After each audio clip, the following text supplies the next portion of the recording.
ঠাকুর শ্রী রামকৃষ্ণের কাছে কোনো কিছুই গোপন থাকতো না। ঠাকুর রামকৃষ্ণ কারোর হাতের খাবার সহজে গ্রহণ করতেন না। সর্বদা মা শারদাই তাকে আহার পরিবেশন করতেন। একদিন এক পরিচারিকার খুব ইচ্ছা হলো সে নিজে ঠাকুরকে খাবার দেবে। তাই সে বলে, মা, আজ আমি ঠাকুরকে খাবার পৌঁছে দেব। মা সরল মনে রাজি হলেন। পরিচারিকা খাবার নিয়ে ঠাকুরের ঘরে রেখে এলো।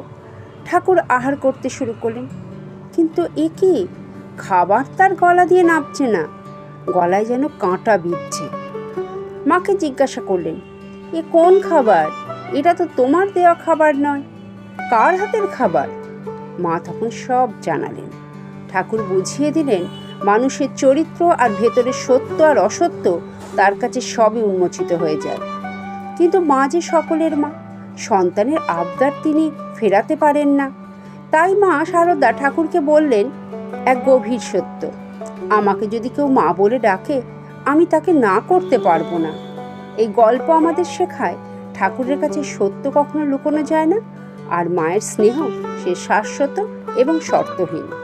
জয় ঠাকুর, জয় মা। ভিডিওটি দেখার জন্য ও আমাদের পাশে থাকার জন্য অসংখ্য ধন্যবাদ।